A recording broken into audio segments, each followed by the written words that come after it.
I came home to find the door to my room wide open and an unfamiliar suitcase on my bed. My name is Suddy, and I've lived here for 25 years, always in the same room. With the same purple walls I painted at 16, the same floor that creaks by the window where I've paced 1,000 times. But today, everything I owned was packed into cardboard boxes, stacked against the wall like old junk from a garage sale. "Mom!" I yelled. "What's going on?" I heard footsteps from downstairs, and then my mom's voice, all cheerful. As if everything was perfect. "Suddy, you're just in time. Come meet your cousin, Marley." I dropped my bag at the entrance and walked down the stairs, each step feeling heavier than the last. In the living room was a girl about my age, with perfectly styled blonde hair and a designer handbag that probably cost more than I make in a month. She gave me a sweet smile. But there was no warmth in her eyes. "Suddy," my mom said happily, hugging the stranger, "this is Marley, your cousin from your dad's side. She's going through a tough time." I looked at them both, waiting for them to tell me it was a joke. "But, why are her things in my room?" My mom's smile faded for a second. "Honey, you're 25 years old. I've bought the groceries and paid the electricity bills while you were out of a job." "That's different," she interrupted, her tone more serious. "That's part of family responsibility. But Marley needs stability. She's expecting a baby." Marley nodded, dabbing her eyes with a tissue. "I'm sorry, Suddy, I know this is awkward. If I had anywhere else to go." "There's the guest room," I said, raising my voice. "There's the couch. It's not like there isn't other space in this house. The guest room is full of boxes." I looked around at the furniture I helped pick out, the walls I painted when Mom wanted a fresh start after her last breakup. I even assembled the coffee table myself because she couldn't figure it out. "And where am I supposed to sleep?" I asked. "I thought you could stay with Angela for a while. Or find a cute apartment. You've been saying you want more independence." "I never said I wanted more independence. What I said was that I wanted to study interior design, take courses. Turn my projects into something real." But every time I mentioned it, my mom would remind me that hobbies don't pay the bills and that she needed me here. Marley stood up slowly, her hand still on her belly. "I feel terrible about this. Maybe I should look somewhere else." "Don't even think about it," my mom said firmly. "Your family. Suddy understands." They both looked at me, expecting me to smile and say yes, that it was all fine, to put their needs before mine, like I always had. "How long?" I asked quietly. "How long what?" Mom replied. "How long is she staying?" She and Marley glanced at each other. "Well, at least until the baby is born," Mom said. "Maybe longer, depending on how things go." I nodded slowly, feeling a coldness in my chest, as if something inside had broken. "I see," I said. "I knew you'd understand," Mom said, relief in her voice. "You've always been so mature about these things."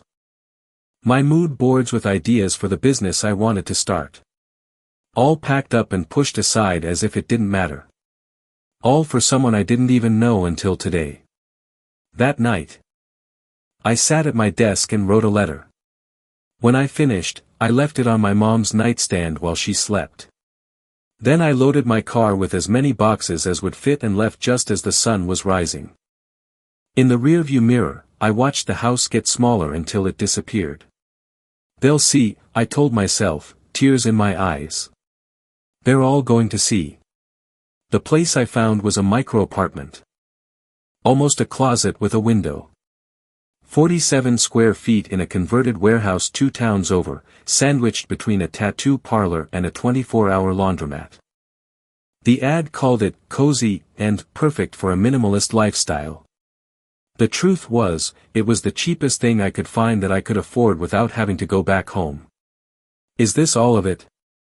Angela asked, dropping a box on the floor. We had reconnected on Facebook after I posted a vague status about new beginnings, and without me even asking. She showed up at my door with coffee and moving boxes. "It's temporary," I told her, surveying the space. A Murphy bed took up one wall. A kitchenette with a single hot plate took up another. And the bathroom was so small you had to step into the shower to close the door. "Suddy, this place is smaller than my closet." "Yeah, but your closet comes with codependence," I shot back. I showed her the latest message on my phone. "Marley is asking about you. She feels terrible.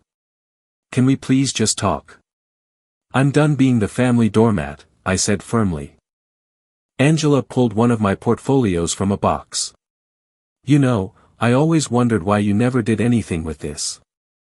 These are incredible. My mom always said it wasn't practical. That it was just about moving what we had." She patted my head and said, "Maybe when you're older, you'll understand how the real world works." I tried, I told Angela, leaving it at that. Angela closed the portfolio and looked around the tiny room. "What if we document this?" "Document what?" "The transformation. How we turn this shoebox into something incredible. People love that stuff on social media." I laughed, but without any real humor. Who's going to care about some random girl fixing up a tiny room? You'd be surprised. There's a whole community on Instagram dedicated to space makeovers. Some accounts have millions of followers. I don't know anything about social media. "But I do," Angela said. A familiar glint in her eye, the same one she had when she convinced me to run for student council in high school. "I work in digital marketing. I can help you set up accounts, plan content. Everything." I looked around the room. It was depressing. The walls were a dingy beige that sucked all the life out of the space. The lighting was harsh and ugly. The whole thing looked like a dump. "I don't have money to renovate." "Then we get creative," she said. "We would go to thrift stores, do DIY projects, use paint from the clearance section. We'd film the whole process. Showing people you don't need a huge budget to make a space beautiful." I walked over to the single window and looked out at the street. A woman was loading laundry into her car. Probably on her way to the laundromat because her building didn't have one.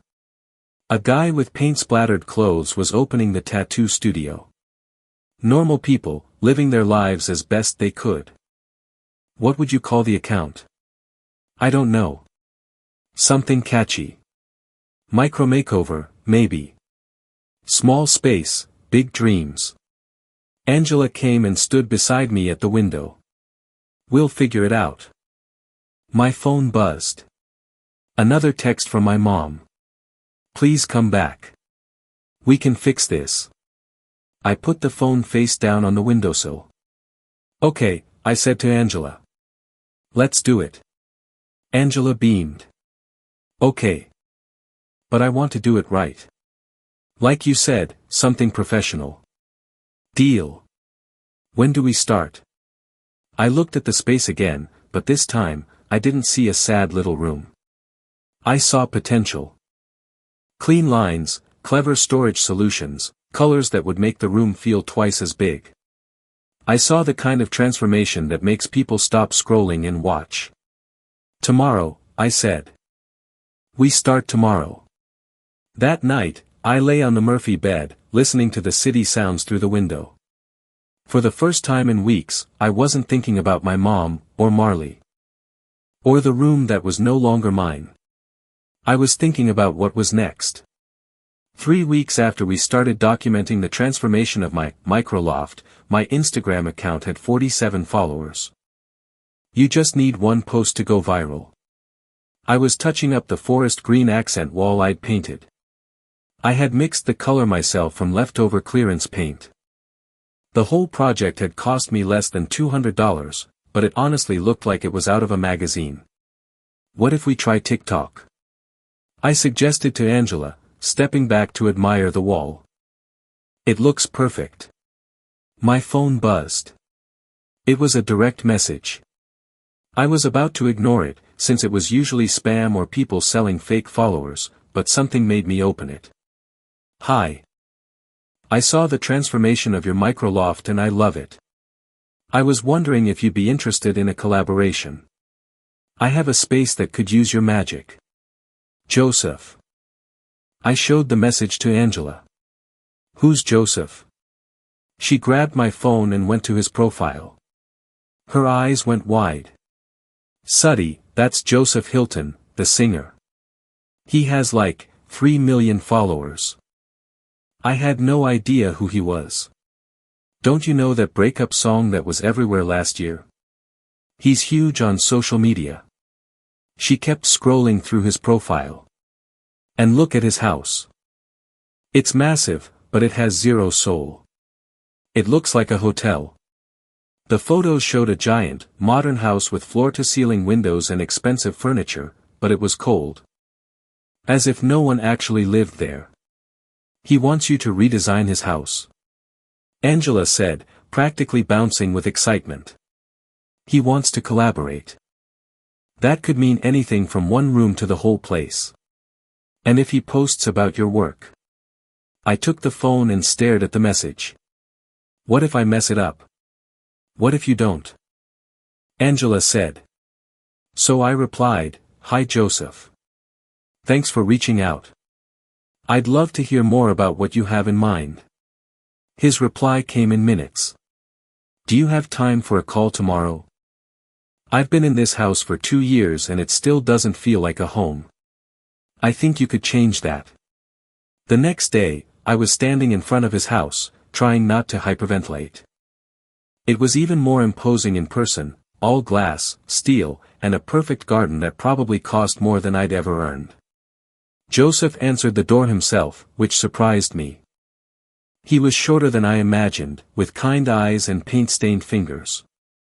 Suddy, I'm so glad you came, he said, stepping aside to let me in. I have to warn you, the inside is pretty depressing. He was right. The living room was huge, filled with luxury furniture, but it felt empty, like a showroom. Nothing personal, nothing warm, nothing that said someone actually lived there. It's beautiful, I said carefully. But cold, he corrected. My ex picked everything out before we broke up. I've always wanted to change it, but I didn't even know where to start.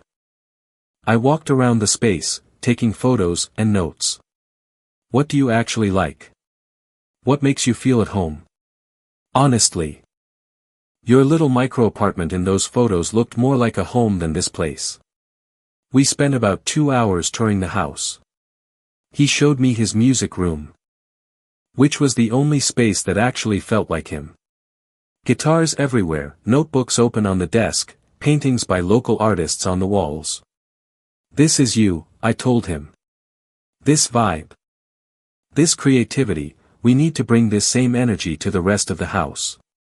Do you think you can do that? He asked. I looked at the cold, empty living room. But now I could envision the change.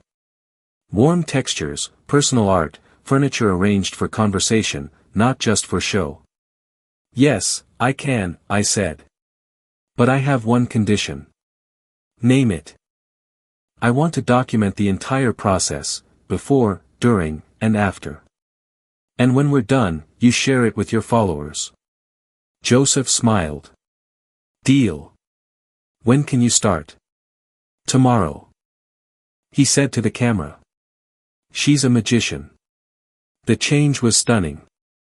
We hadn't changed the structure of the room, but we had warmed it up with blankets, personal art, and furniture that invited connection.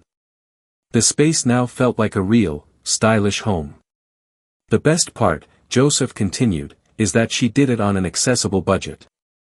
No $1,000 cushions or designer furniture, just a really cool vision. He posted the video that night. By morning, it had 2.3 million views. My phone started ringing at 6 a.m. and didn't stop. Notifications, DMs, comments, new followers. Angela called me, screaming, Suddy, you have 120,000 new followers. Your inbox is full of client inquiries. I sat in my apartment, watching the numbers climb. For the first time since I left home, I truly smiled. Then my phone rang. It was my mom. Her picture filled the screen. I let it go to voicemail. I listened to the message. 3 minutes of my mom crying. "Suddy, please. I know you're angry, but we need to talk. It's about Marley. She left, and she took money. They cut off our power and water, and we got papers from the bank. I don't know what to do. Please, call me." I listened to it twice. Then I deleted it. Angela looked at me from her laptop, where she was managing my emails. "Trouble with your mom? It seems Marley disappeared. Are you going to call her back?" Another inquiry had just come in. This time from a client in Seattle who wanted a full apartment redesign. No. But curiosity got the better of me. 3 days later, I drove by the house on my way to a meeting. I told myself it was just a different route.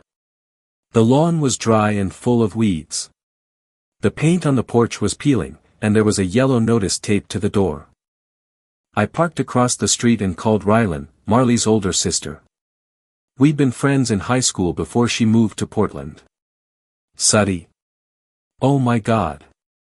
I was wondering when someone would call you. What's going on with Marley?" "She skipped town," she said. "About 2 weeks ago, she left with some guy she met online.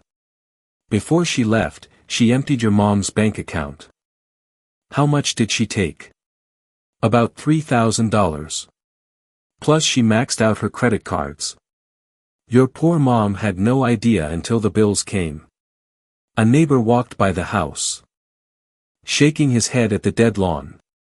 "And the pregnancy?" Rylan was quiet for a moment. "Suddy, she was never pregnant." "What do you mean?" "She bought a fake belly online and pregnancy tests from eBay that always come out positive. She's been running this same scam for months.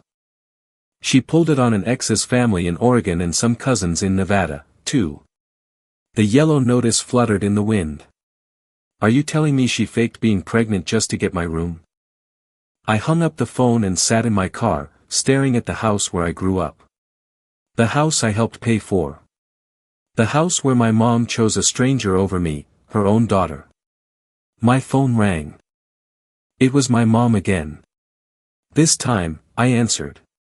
"Suddy, thank God," she said. "I've been trying to reach you for days. I've been busy. Working. Honey, I need your help. Marley left and took money. The mortgage payment bounced, and they cut off the lights. I don't know what to do. And where's Marley now? I have no idea. She left one night. Left a note saying she was sorry but she had to go. I think her boyfriend was pressuring her." "What boyfriend?" "One she met online. She said he was going to help her get better. But I think he just used her." I almost laughed. "Mom, did you ever verify that Marley was actually pregnant?" "What kind of question is that?" "Of course she was pregnant. I saw the test myself." "Did you see a doctor's note? An ultrasound? Anything official?" She said she was looking for a good doctor." "Why are you asking me this?" I started the car. "I have to go." "Wait, Suddy, please. I know you're mad about the room, but I need you. The bank already sent foreclosure papers. We could lose the house. The house you kicked me out of." "I didn't kick you out. You thought I would always be there to fix your problems, that I'd never leave because I had nowhere else to go." "Suddy, please. I'm your mother." "Exactly. And that makes what you did even worse." I hung up and drove to my consultation. That night, Angela found me sitting on the fire escape, looking at the city lights. Tough day. Marley wasn't pregnant. It was all a scam. Seriously? Yep. Fake belly, fake tests, the whole 9 yards. Apparently. So what are you going to do? I thought about the foreclosure notice, about my mom's desperate voicemails, about the room that was mine for 25 years and that she gave to a con artist. I'm going to let her figure it out on her own. Really? Yeah. She wanted me to grow up and move out. Well, congratulations. I grew up. My phone buzzed with another text from my mom. They shut off the water today. Please come home. I deleted it without replying. You know the funny thing? I said to Angela. I'm not even angry anymore. I'm just tired. I made my mom wait 5 days before I responded. And when I did, it wasn't with a phone call or with tears. It was with an email, sent from my new professional account. At exactly 9 a.m. on a Monday morning. Subject: Options for resolving the property situation. Helen. I've been informed that you are experiencing financial difficulties with the family home. After reviewing the situation, I am offering you 2 solutions. Option 1, I will buy the house from you at its current market value of $285,000, with a 30-day closing. This would allow you to pay off the mortgage and leave you with enough to relocate. Option 2, you vacate the property within 14 days, and I will take over the mortgage payments, which I have already been contributing to for the past 2 years. Please respond with your decision within 48 hours. Regards. Suddy Edwards. Interior Design Consultant. Angela read the email over my shoulder as I hit send. That was cold. That's called business. My phone started ringing 10 minutes later. Suddy. What is this email? I don't understand. It's clear, Mom. Pick an option. Are you serious? You want to buy my house? It's not your house anymore. You're 3 months behind on payments. The bank is foreclosing. But I raised you in that house. It's our family home. The family home you gave to a stranger. The same house you threw me out of. I didn't throw you out. We are talking. I sent you a business proposal. Respond to it like a normal person. I don't have $285,000. Then choose option 2. And where am I supposed to go? I don't know, Mom. Where did you think I would go when you gave away my room? There was a silence, just her sobbing. This isn't you, Suddy. You're not this cold. You're right. The old me would have rushed to help. I would have taken out loans I couldn't afford just to save a house that wasn't even mine. But that Suddy was a fool. I hung up. Angela looked at me. Remind me never to get on your bad side. She made her decision. Now she can face it. 2 days later, Angela walked into my apartment with her laptop. You have to see this. She opened a local news site. The headline read, Young designer's family drama goes viral after anonymous tip. What did you do? I might have anonymously contacted a few journalists to tell them your story, she said. I mean, come on. Small-town girl supports her family for years. Gets kicked out for a pregnant cousin who turns out to be a grifter. It's a perfect story. They even had pictures of how rundown the house looked now compared to when I lived there. Angela, this is incredible. Your Instagram has gained 50,000 followers since the story broke. They're calling you the Phoenix designer because you rose from the ashes of family drama. My phone was buzzing non-stop. Interview requests, new clients. Messages of support from strangers who had also experienced family betrayal. It gets better, Angela said. 3 other people have come forward saying Marley tried to scam them, too. She's internet famous now. That afternoon, my mom called again. Suddy.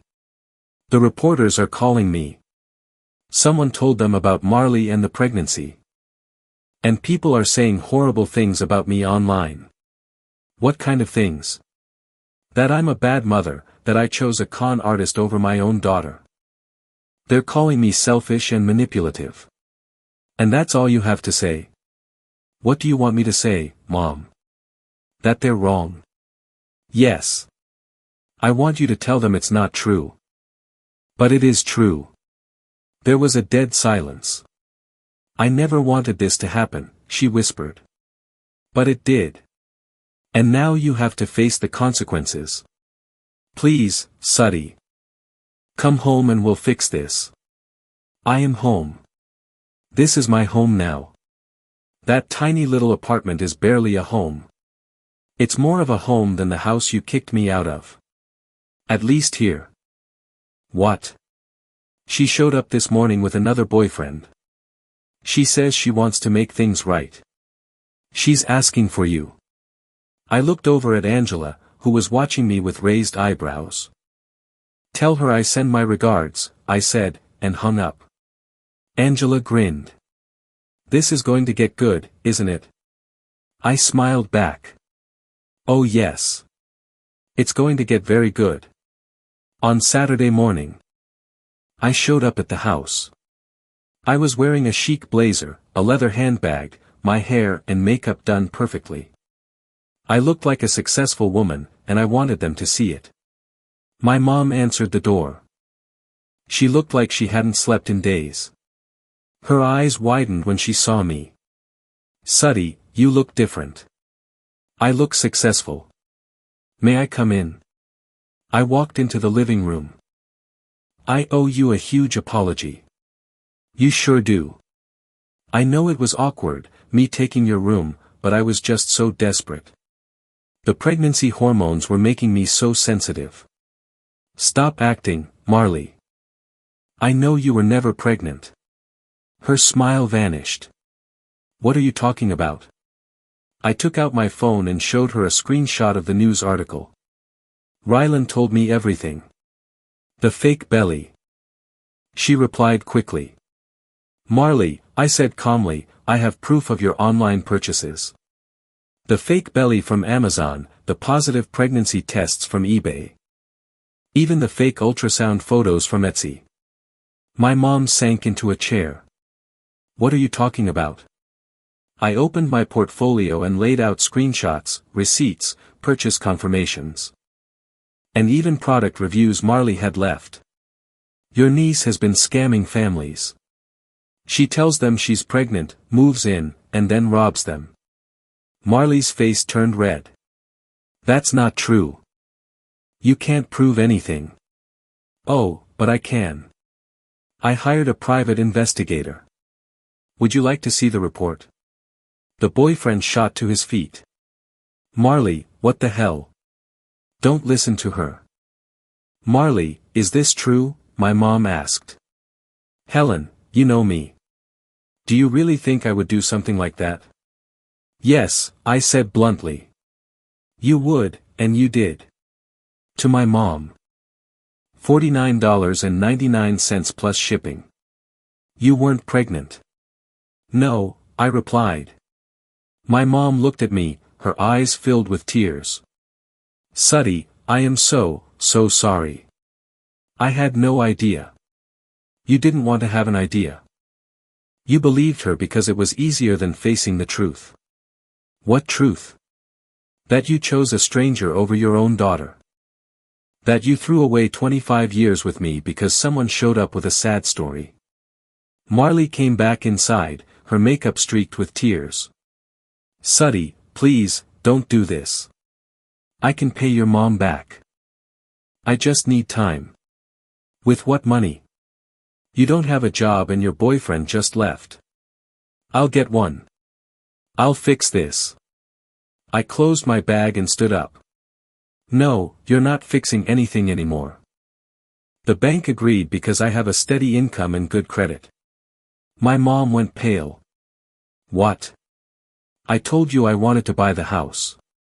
You didn't respond to the email, so I took the other option. I'm just claiming what I was already paying for. Check the bank statements if you want. I've been paying for this house for 2 years. Helen, don't let her do this to us, Marley pleaded. My mom replied softly. That's why I believed you. I walked to the door. You have 1 hour to get your things and get out. If you're still here after that, I'm calling the police. Suddy. Wait, my mom said, following me. I know I messed up, but I'm still your mother. Can't we fix this? I turned and saw her standing on the porch of the house that was now mine. I got in my car and drove away, leaving her standing there, just like she had left me with my things in boxes. But this time, I didn't cry. 2 weeks later. I was in my childhood bedroom with a sledgehammer, about to knock down the wall to join it with the guest room, when there was a knock at the door. Expecting someone? Angela asked, putting on her safety goggles. I opened the door and saw a man in his 50s with graying hair and the same green eyes as me. He was holding a small wrapped box and looked like he'd been gathering the courage to knock for a while. Suddy. I knew who he was before he said a word. Dad? Hi, kiddo. I know this is unexpected. That's one way to put it, I said, not inviting him in. What do you want? I heard about what happened with your mom and Marley. I just wanted to see if you were okay. I'm fine. Better than fine, actually. He looked past me into the house, at the tools and dust and half-demolished walls. Looks like you're remodeling. I am. I'm turning the house into a design studio and a creative space for young artists. Especially for kids who don't have a place to express themselves without being told their dreams are impractical. Earl smiled, and it shocked me how much his smile looked like mine. That sounds perfect for you. And what would you know about what's perfect for me? You left when I was 8. I know. And I owe you an explanation. You don't owe me anything. It's been 17 years. I learned to live without you. Can I please come in? Just for a few minutes. Against my better judgment, I stepped aside. Angela just gave a little wave and went back to measuring the wall. Earl looked around, taking in the colors, the sketches, the ideas tacked everywhere. Your mom always said you got your talent from me. My mom said a lot of things that weren't true. She told me you left because you couldn't handle having a family. What do you think? He asked quietly, sitting on the couch. I left because I was having panic attacks so bad I couldn't leave my room. I was seeing things that weren't there. Hearing voices. Your mom said I was scaring you. I stopped pretending to sort through my papers. What? I had a mental breakdown. And instead of helping me, Helen told me I had to choose. Get help or stay with you too. She said she wouldn't let a crazy person raise her daughter. She never told me you were sick. Because she was ashamed. Back then. Nobody talked about mental health, especially not in a small town like ours. He pulled out his phone and showed me a picture of a small apartment filled with paintings. I've been in therapy for 15 years. I take medication. I paint. It helps with the anxiety. I wanted to find you so many times, but Helen made me promise I wouldn't until you turned 18. By then. I figured you hated me. I did hate you. I don't blame you. I sat down across from him. So why are you here now? Because I've been following your career on social media. The articles, your Instagram, everything. I am so proud of who you've become. And I'm so sorry for everything Helen put you through. You've been watching all this for years. Yes. I knew about your work before you went viral. I knew about all the jobs you took to pay Helen's bills. I knew she was using you, and I should have said something. Why didn't you? Because I was a coward. I was afraid that if I reached out, Helen would fill your head with things about me and you'd hate me even more. Angela had stopped working now and was listening to everything. What kind of things? Earl was quiet for a long time. That I tried to hurt myself. That she found me in the garage with a rope one day. That's when she gave me the ultimatum: either I get help and stay away from you, or she would make sure we never saw each other again. The room fell silent. She saved my life by forcing me into treatment, but she also made me believe that if I loved you, I had to stay away from you. He pulled out the small wrapped box and handed it to me. This was your grandmother's. My mom. Helen never told you about her because she passed away right after I left. She left this for you. Inside was a delicate silver bracelet with tiny charms, a paintbrush, a little house, a heart. She was an artist, too. Painted murals in the church and the library. Everyone said you took after her, even when you were little. I held the bracelet, turning it over in my fingers. Why are you telling me all of this now? Because you deserve the truth. And because I want you to know that someone in your family has always been proud of you, even if it was from a distance. Angela cleared her throat. I'm gonna go grab us some food. You two keep talking. When she left, Earl and I sat in silence for a moment. I don't know how to process all this, I finally said. You don't have to figure it all out right now. I just wanted you to know you weren't abandoned because you weren't enough. You were pushed away because someone loved you so much they thought they had to sacrifice themselves. Even if that's true, it doesn't change what happened. No, it doesn't, he said. But maybe it changes what comes next. I looked around the house that finally felt like mine. What comes next is me building something better. Earl smiled. I'd like to see that. If you'll let me. Maybe, I said. We'll see. It wasn't forgiveness, but it wasn't hate either. It was something new. The grand opening of Phoenix Design Studio was everything I had dreamed of. Local news crews filmed the event, and my Instagram followers watched it live. The house that once felt like a prison was now filled with young artists showcasing their talents. Suddy, Channel 7 wants an interview, Angela said. Navigating through the crowd with her clipboard. Right after you talked to the scholarship kids. I found them in what used to be my childhood bedroom, now converted into a bright workshop. 5 teenagers from low-income families, each receiving a year of mentorship and free materials. This is amazing, said Maya, a 17-year-old whose portfolio had blown me away. I can't believe this is really happening. Believe it, I told her. And when anyone tells you art is impractical, you show them this place. Joseph came up to me, phone in hand. Do you mind if I film this? My followers love your story. Only if you mention the scholarship program. Already on it. As he was filming, I saw Earl in a corner. Taking pictures of the paintings on the walls. He'd been helping with the renovation for weeks, never asking for anything, just showing up with coffee and tools. The paintings are beautiful. I told him. They remind me of your mom's. She would have loved this. Then, a commotion near the entrance caught my attention. Through the crowd, I saw a figure I recognized instantly. It was my mom. She looked thinner, tired. The past few months had aged her. She was wearing a dress I recognized from my high school graduation, probably the nicest thing she still owned. Suddy. Can we talk? A hush fell over the area around us. Angela moved closer, ready to intervene if needed.